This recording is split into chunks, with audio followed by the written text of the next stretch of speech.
What is going on, everyone? Welcome back to TTP Sports. In the Tampa Bay Lightning, they take a 2-0 series lead in the Stanley Cup Finals going into Game 3 back in Montreal this Friday night.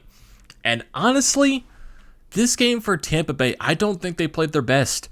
They definitely did not. I felt like Montreal had the way better game, but Tampa Bay, their depth, they pounced on a lot of the Montreal mistakes in this game. Definitely, especially the goals by Blake Coleman at that end of the second period, which was a very ball buster of a goal, and especially the goal by Andre Palat. That was especially another ball buster, just cashing in on the many Montreal mistakes. And Tampa Bay made plenty of mistakes of their own, but Andre Vasilevsky made a lot of saves in this game too. He was absolutely fantastic. Montreal just couldn't figure out how to get one by him. They were getting a lot of chances, but they were also stepping on their own foot as well, making those mistakes, which allowed Tampa Bay to score those goals, which basically took Montreal's momentum out of the entire game.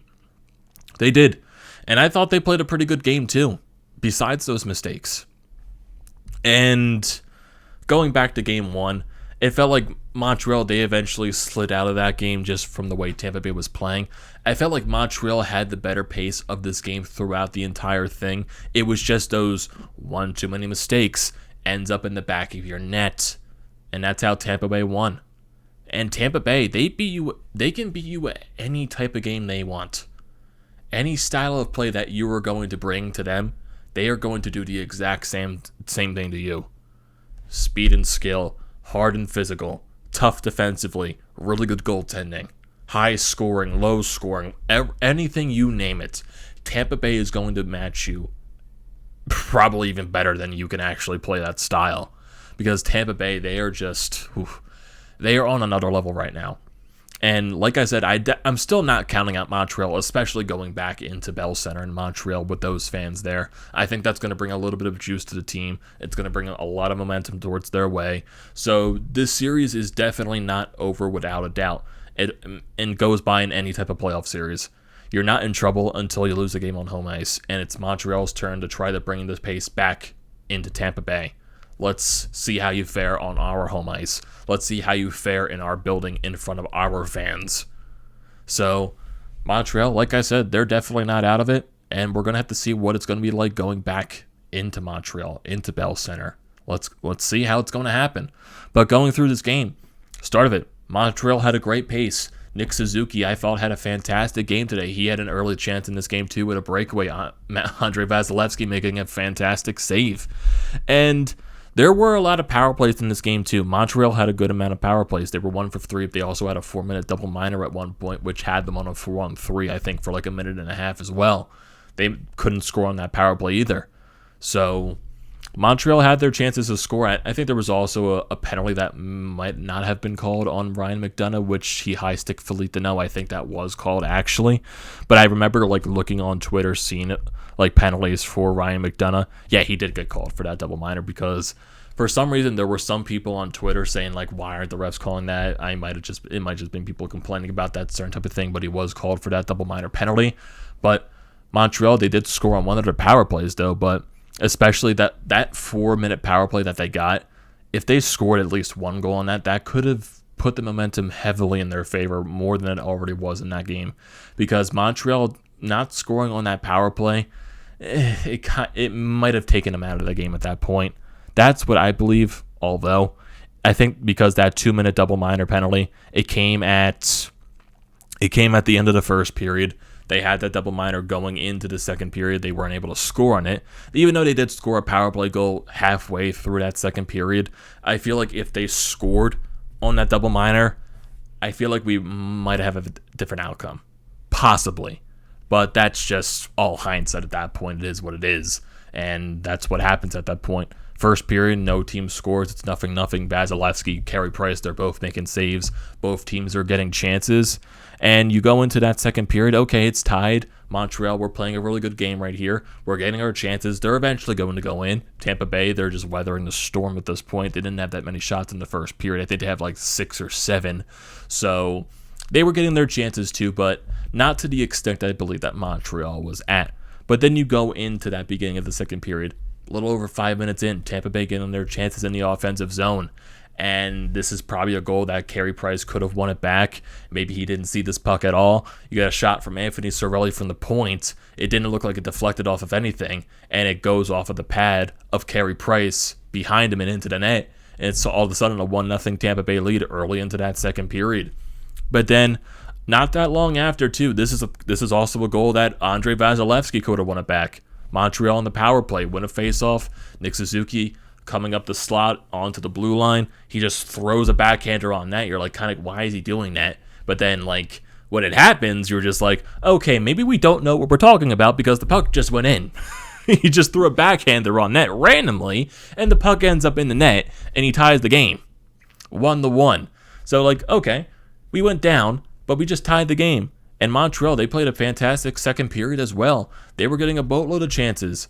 Andrei Vasilevskiy was amazing in this second period. And if you look at the shot totals, first period was 13-6 in favor of Montreal. Second period, the shots were in favor of 16-7 in favor of Montreal. Yeah, they were getting all the chances. Vasilevskiy was fantastic in this game.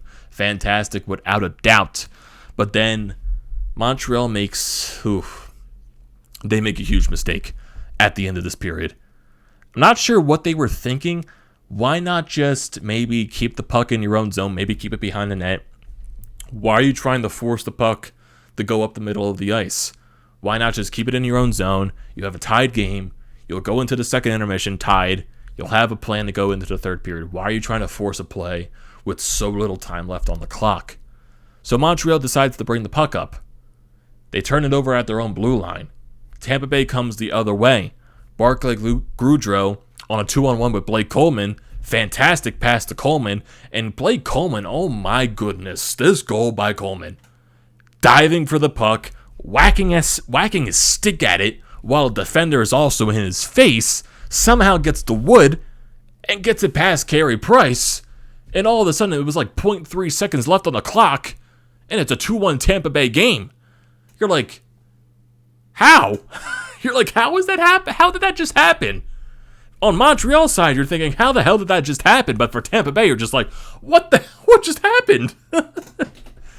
Basically, that is the entire reaction because that is such a ball buster of a goal, but then such a momentum changer for Tampa Bay.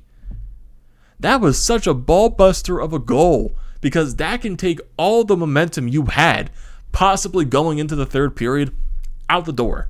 All out the door because you allowed that mistake to happen. That was such a terrible mistake. And for the third period, Tampa Bay played a much better third period. I would say a lot more defensively structured, and they shut down Montreal a good amount. There were a couple of penalties in the third period, but no power plays actually. All the penalties came because when the game ended, there was that end of the game scrum. So really no penalties carried over. Nothing happened, and it was basically a 5-on-5 third period throughout the entire thing. Montreal, they were getting their chances. Tampa Bay, they were getting their chances. But once again, going towards the end of the game, the late stages, Montreal once again makes a mistake in their own defensive zone. Joel Edmondson going behind his own net. A little bit of miscommunication with his defensive partner. Thought he was going to be coming behind him to get the puck. Joel Edmondson, no look behind the back pass, thinking his defenseman's going to be there for it. But no, it's Tampa Bay and it's Andre Palat. Andre Palat just pouncing on this puck. It bounces off the boards, goes right on the stick of Palat. Carey Price doesn't know where the puck is. He throws it on net, goes in off of Carey Price, and it's a 3-1 game with 5 minutes left. And that's even more of a ball buster of a goal because you made the own defensive mistake in your zone. So Montreal, as much as I said they played a very good game today, they lost this game because they made way too many mistakes. And Tampa Bay, their depth just pounced on it. Tampa Bay's depth played insanely well tonight. Their top guys were nowhere to be found. Stamkos had some chances. Kucherov, Point, they had chances, but they weren't able to beat Carey Price. Their depth guys, their third, fourth line guys, and honestly their defensive pairings, stepped up. And that's why Tampa Bay is so good. And that's why it's going to be so tough for Montreal. But still, I'm not counting Montreal out because you had the benefit of going back home, playing in your own arena, in front of your own fans. You are not in trouble once you lose on home ice. Once you lose on home ice, you are in deep trouble. And Montreal, they're going to have the momentum. Well, Tampa Bay technically will have the momentum because, yeah, they won game 2. But Montreal will have momentum because they're going back home. They're going to be in front of their fans for their fans seeing a Stanley Cup final for the first time since '93. It's going to be electric. Even though they're probably not going to have a full house, it's going to sound like a full house. Tampa Bay is going to have a heavy storm to weather there. And if Tampa Bay somehow survives that storm and somehow wins game 3, yeah, Montreal's in trouble. Montreal's in deep trouble. But obviously, if they do that, it'll be a 3-0 series. But right now, Tampa Bay up 2-0 in the series. Going into Montreal for Friday.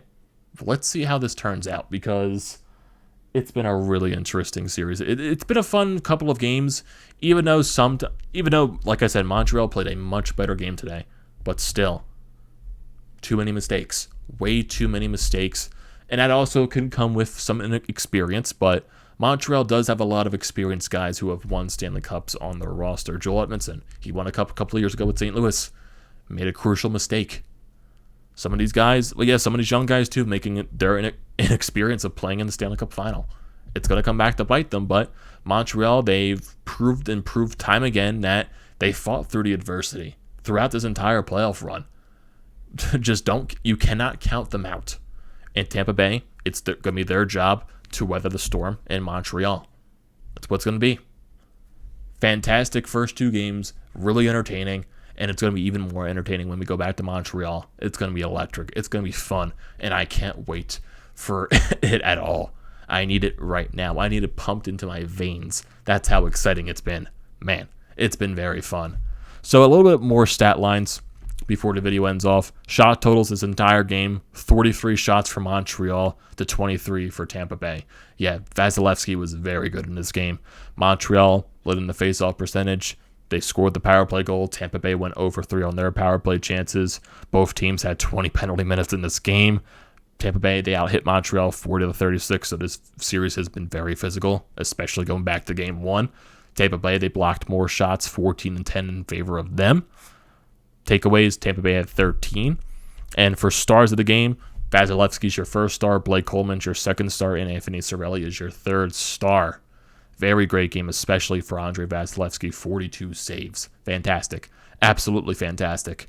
Fantastic. I can't say it enough. I can't. I just can't. But the series is not over yet. It definitely isn't. We're going back to Montreal Friday. Let's see how it happens. Let's see how it pans out. Can't wait to see that crowd in Montreal. It's going to be electric. Definitely.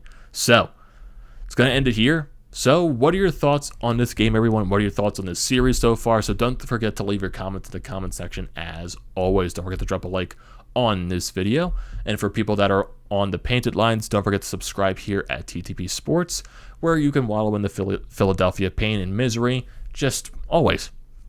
And for people that are viewing on my channel, definitely go check out the painted lines. All of their stuff will be down in the description below. Check out the link for BrodesMedia. That'll be in the description below as well. And also the links for Flyers, Nitty Gritty, and the Flyer.pod merchandise website. All of that stuff is in the description below. Definitely go and check that out. Or if you're just new to both channels, definitely like, comment, and subscribe to the channels.